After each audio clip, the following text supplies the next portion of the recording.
저는 60대의 나이가 된 맏며느리입니다. 저희 애아빠는 3남매 중 제일 첫째 아들입니다.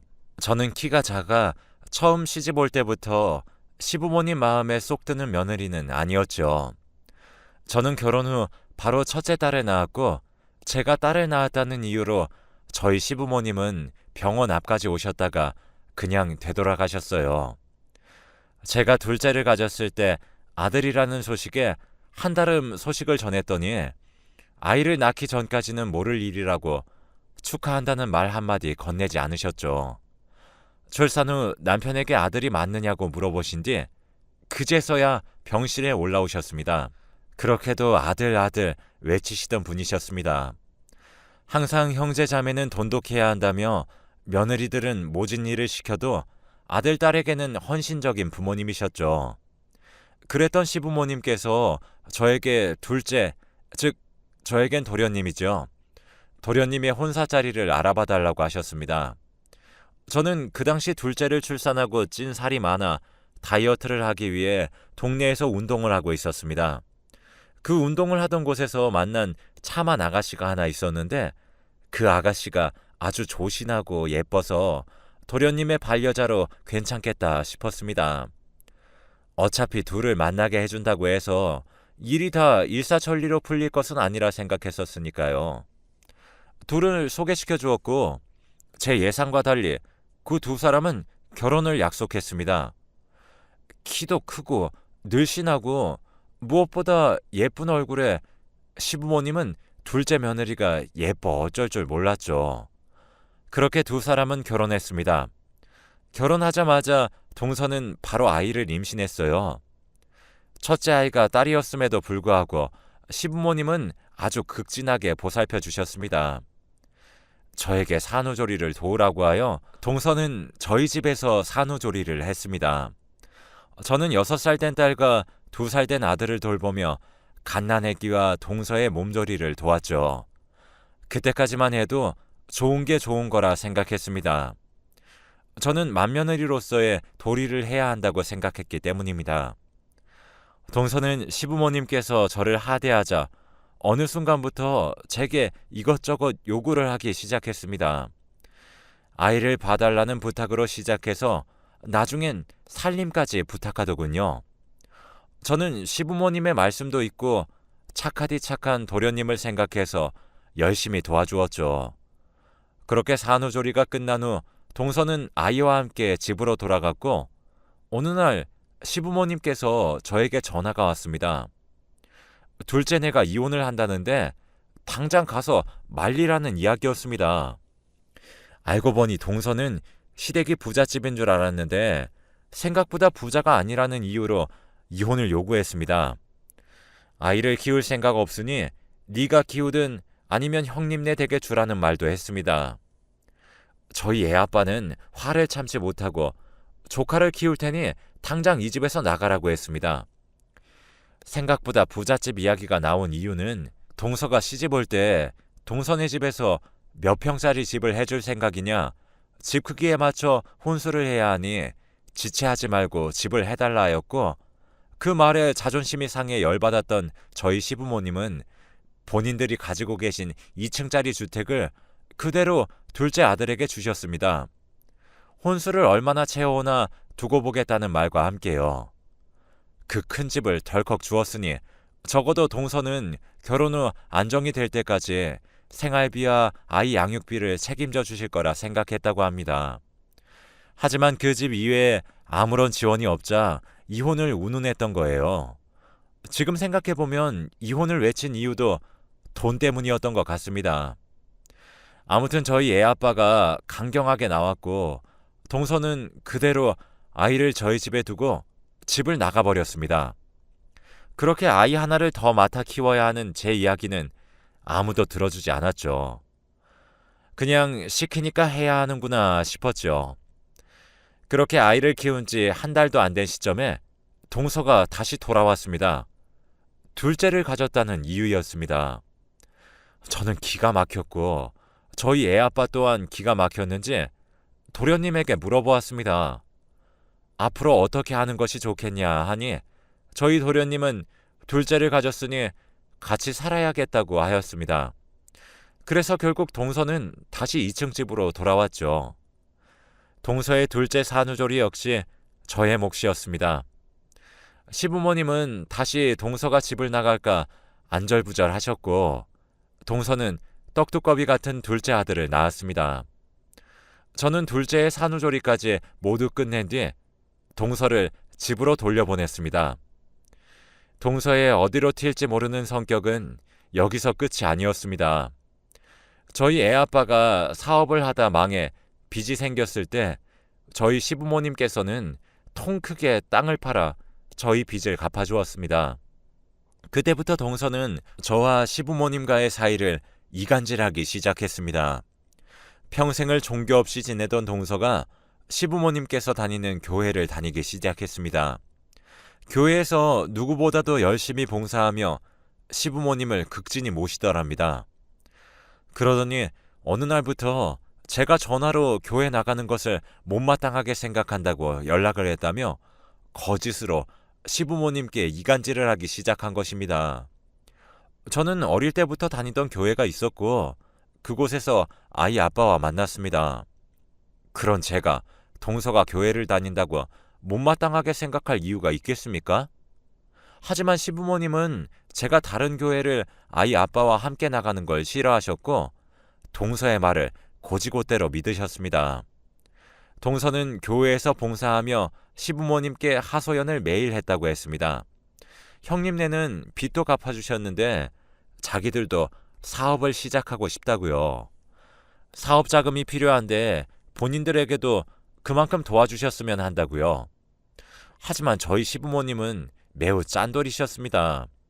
그렇게 쉽게 큰 돈을 턱 내놓을 리 없었죠. 동서는 다시 한번 이혼을 하겠다는 강수를 두었습니다만 저희 시부모님은 묵묵부답이셨습니다. 이혼까지 했다가는 맨몸으로 쫓겨날 것 같으니 동서는 이혼에 대한 수를 접었습니다. 한동안 잠잠하기에 저는 마음을 놓고 시부모님께 더 잘하려 노력했죠. 저희 애아빠는 동서의 이간질 내용을 알게 된 후 시부모님께 큰 화를 냈고 그 뒤로 시부모님 댁에 발길을 끊었습니다. 하지만 저는 맏며느리로서의 도리를 하기 위해서 명절에도 주말에도 아이들을 데리고 시댁에 갔습니다. 적어도 큰아들이 찾아오진 않아도 큰 손주들을 보고 싶어 할 것 같아서였죠. 저의 진심이 통했는지 시부모님도 어느 날부터 저에게 잘해주시기 시작했어요. 동서는 더 이상 시부모님께 돈 나올 구석이 없다고 생각했는지 명절에도 도련님과 아이들만 보내고 본인은 오지 않았습니다. 그래도 교회는 나간다고 하기에 무슨 꿍꿍이인지 궁금했지요. 그러던 어느 날 제가 우연히 밥을 먹으러 식당에 갔다가 동서를 마주쳤습니다. 동서는 절 모른 척 고개를 숙였지만 그 테이블에 웬 남자와 함께 선글라스를 쓴 채 밥을 먹고 있는 것을 보았습니다. 명절에 가끔 만날 때도 늘 무릎이 나온 추리닝만 입고 있는 것을 보았는데 정말 살림이 힘들어서 그런가 보다 했었는데 알고 보니 일부러 입고 나오는 거였더라고요. 밖에서는 누구보다 멋지게 하고 다니는 것을 보니 기분이 이상해졌습니다. 저는 그때 약간의 확신이 섰습니다. 지금 동서가 바람을 피고 있다는 확신이요. 그 뒤로 동서가 절 알게 모르게 피하고 다니는 것도 알아챘습니다. 저희 시어머니께서 교회 권사가 되셨고 기념하는 자리에 초대받아 갔는데 그 교회 성가대 자리에 같이 밥을 먹었던 내연남으로 추정되는 사람이 있더군요. 교회에서 만난 사람이라 교회는 빠지지 않고 가는구나 했습니다. 어찌나 가증스럽던지 원래도 정이 없었지만 더욱 정이 떨어지더군요. 어떻게 시부모님이 다니는 교회에서 불륜을 저지를 수 있습니까? 동서는 그 뒤에도 살살 제 눈치를 보았지만 저는 과감하게 불륜 사실을 터뜨릴 자신이 없었습니다. 당장 도련님은 어쩌고 뒷목 잡으실 시부모님은 어쩝니까? 게다가 그 두 사람을 소개시켜준 사람이 다름 아닌 저였기 때문에 평소에도 항상 마지막은 제 탓으로 돌아왔습니다. 차라리 도련님이 알아채고 강수를 두는 게 낫겠다 싶어서 저는 입을 꾹 다물었죠. 그게 화근이었는지 몰라도 제가 입을 다물 걸 알고 다시 저를 긁더라고요. 몇 년이 그렇게 지난 후 저희 시부모님께서 가지고 있던 땅을 전부 팔아 자식들에게 나눠주시겠다고 했습니다. 시부모님도 가진 거 다 정리하고 노후를 즐기며 살고 싶다 하셨거든요. 저희는 주시는 대로 받겠다고 했습니다. 시부모님은 가족들을 불러 모으고 큰아들네는 그동안 자식의 도리를 다했고 힘든 일, 어려운 일 있을 때마다 마다하지 않고 우리를 도왔다며 저희에게 재산의 50%를, 둘째네에게는 30%를, 막내에게는 20%를 주시겠다고 했습니다. 저희 막내 시누이는 20%라도 감사하다며 큰언니가 고생하셨으니 절반을 가져가는 것이 합당한 대우 같다고 하셨고, 도련님은 어차피 33.3%나 30%나 그게 그거니 군소리 없이 받겠다고 하셨어요. 어찌나 감사한 형제의 우애입니까? 저나 저희 애아빠는 솔직히 걱정했었거든요. 하지만 그렇게 유산 정리가 끝나고 세금을 내고 돈을 받기로 한 날 생전 안 오던 시댁을 동서가 찾아왔더라고요. 자기는 이 대우가 부당하다고 여긴답니다. 막내 시누이가 20%를 받겠다 하였으면 큰아들과 작은아들이 40%씩 가져가야지 왜 큰형님 댁은 50%를 가져가냐 이 말이었죠. 시부모님은 당연히 화가 많이 나셨습니다. 우리가 한평생 일거둔 돈인데 네가 무엇이라고 돈을 탐내냐고요. 그래도 동서는 뜻을 굽히지 않았습니다. 이런 식으로 나오면 소송을 불사하겠노라 선언했죠. 시아버지께서 소리를 치며 그럴 것 같으면 돈을 한 푼도 주지 않겠다 하였지만 동서는 콧방귀를 뀌면서 어차피 소송하면 자식들 다 똑같이 나누게 되어 있으니 그러지 마시고 시누이 뜻을 따라 시누이만 20% 주고 나머지는 동등하게 나누자고 당돌하게 말하는 것이 아니겠습니까?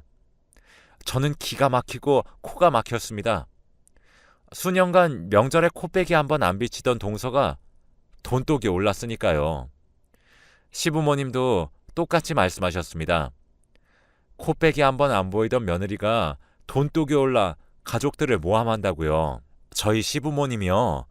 고집도 세고 아들이라면 껌뻑 죽으시기도 하며 저에게 시집살이를 시키지 않으신 것도 아니었지만 제가 집이 힘들어 한두 푼 벌어보고자 일을 할 때에도 제가 피곤할까 걱정해 주시고 명절인데도 집에서 모이지 않고 밖에서 밥 한 끼 사 먹이시고 용돈 쥐어 보내주신 분들입니다. 비록 처음 시작은 저를 탐탁지 않게 생각하셨을지라도 나중엔 사랑으로 보듬어 주셨죠. 저는 참을 수 없었습니다. 하지만 저희 가족들 모두 동서에게 화를 냈기에 저는 또다시 입을 다물었죠. 그러던 중 저희 시아버님께서 쓰러지셨습니다. 그리고 병원에 입원한 지 채 일주일이 되지 않은 시점에 돌아가셨어요. 유산으로 분쟁이 있던 중 쓰러지신 터라 마음이 더욱 쓰라렸죠. 저는 최선을 다해 장례식장을 지켰습니다. 저희 아들, 딸들도 함께 할아버지의 장례식장을 지켰죠. 동서는 코빼기도 보이지 않았습니다. 물론 작은 집 자식들도 보이지 않았습니다. 학생이라 바쁘다는 이유였죠. 둘째 날 본인의 지인들이 장례식장에 방문하자 같이 나타나서는 부조를 빼돌리는 것을 보았습니다. 그때서야 저는 며느리로서의 마지막 도리를 지키지 않는 모습을 보고 화가 머리끝까지 올라와 동서를 따로 불러냈습니다. 아무리 돈독이 올라도 어떻게 부조까지 손을 댈 수 있느냐 했더니 이 돈은 자기 몫이 맞다면서 형님도 돈독이 올라 유산의 반을 가져가는 것 아니냐 하더군요. 저는 혼자 남으신 시어머님을 모시고 살 생각이었습니다. 그 이야기를 들었는지 동서가 시어머님의 노후 자금까지 탐내냐고 소리치더라고요. 저는 제 의도가 그렇게 곡해되는 것이 너무나도 속상했습니다. 저도 지지 않고 소리를 질렀죠. 어디 시어머니 교회에 가서 봉사하는 척 바람이나 펴놓고 당당하냐고요. 시부모님과 저 사이에서 이간질을 그렇게 해놓고서도 아직도 돈독이 올라서 그러고 싶냐고 소리쳤습니다. 일부러 사람들 들으라고 소리친 건 아니었지만 담배를 피러 갔다 온 저희 애 아빠와 도련님도 그 이야기를 들었더군요. 그런데 도련님이 집안 망신시키지 말고 가족들끼리 합의 본 사항이니 토달지 말라 하지 않았느냐, 동서에게 오히려 망신을 더 주더군요. 도련님도 아마 동서가 바람을 피고 있었던 사실을 알고 있었나 봅니다. 동서는 왜 자기한테만 다들 뭐라 하냐면서 그 자리에서 울었고, 몰랐으면 했던 시어머니까지 내 아들을 두고 바람을 폈냐면서 역정을 내셨습니다. 시어머님은 당장 이혼을 종용하며 너희 집에는 단 한 푼도 못 주겠다 했습니다. 그제서야 상황 파악이 됐는지 동서가 무릎을 꿇고 빌었습니다. 바람핀 건 훨씬 이전의 일이고 지금은 다 정리가 되어 있으며 애 아빠에게도 사죄했고 지금은 다 풀었다면서 우리 가족의 문제니까 형님이 왈가왈부하지 말라고 하더군요. 제가 글쎄 시어머니 뵐 면목이 없을 정도였습니다. 그 두 사람을 소개시켜준 건 저였고 애초에 제가 그러지 않았더라면 도련님은 더 좋은 짝을 만날 수 있었을지도 모를 일이니까요.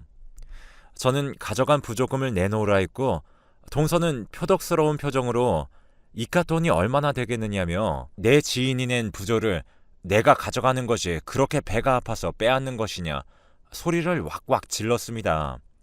상식적으로 그게 돈이 아까워서 내놓으라는 것이 아니지 않습니까?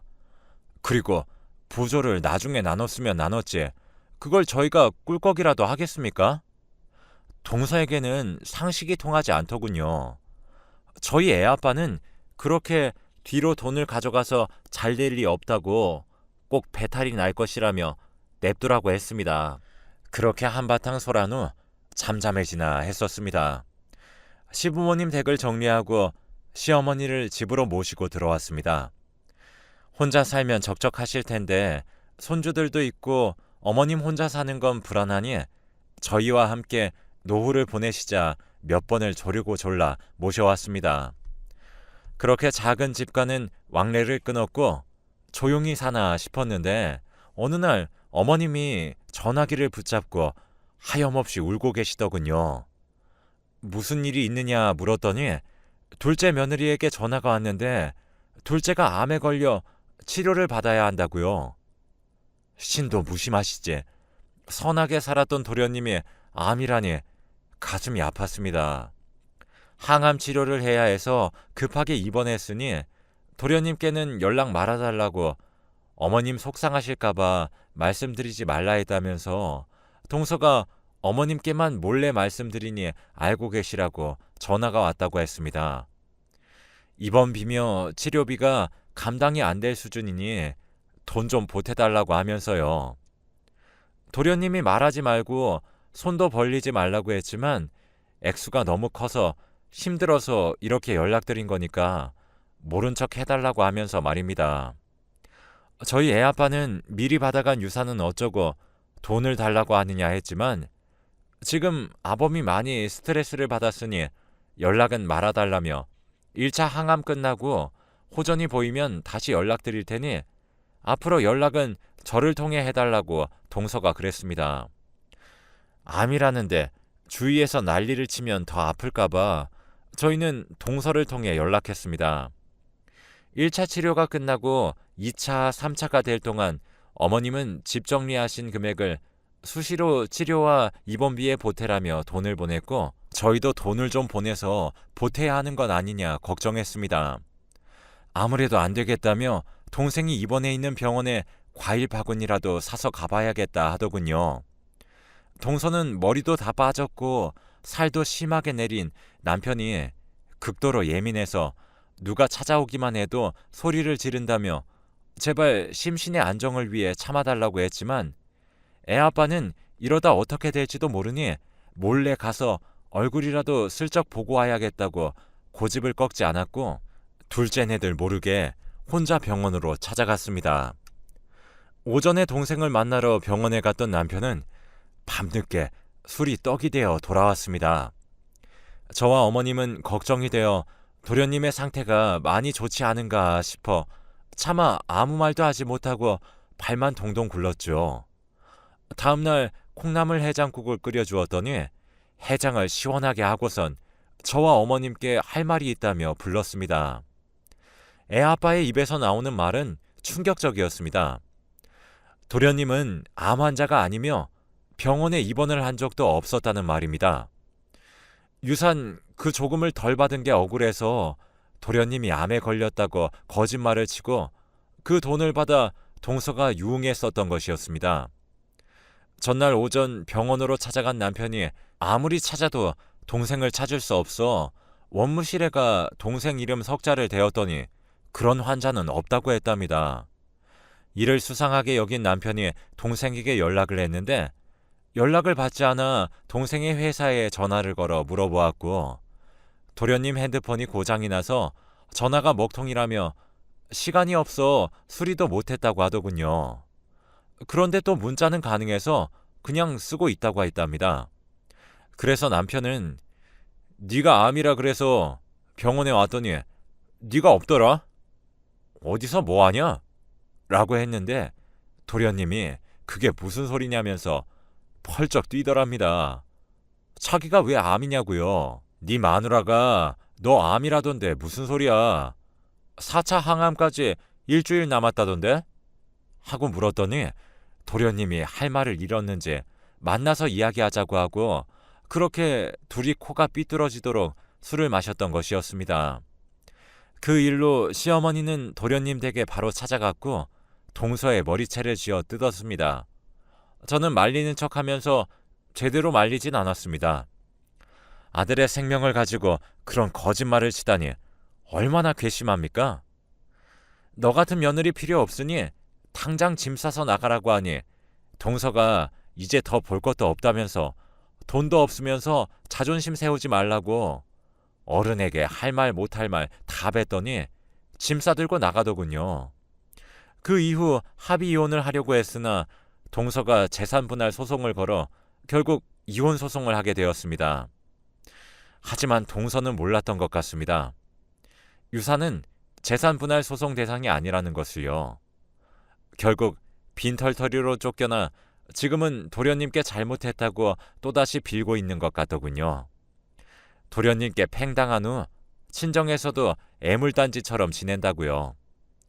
그리고 법적 조치를 취함으로써 저희 가족 모두에게 거짓말을 쳐서 돈을 빼돌려서 이득을 취한 것 또한 사기로 판단이 되었습니다. 저는 인과응보라고 생각합니다. 그렇게 돈 욕심을 내다가 결국 돈으로 망한 거죠. 지금이라도 전 동서가 정신 차리고 남에게 피해주지 않고 살기를 바랍니다.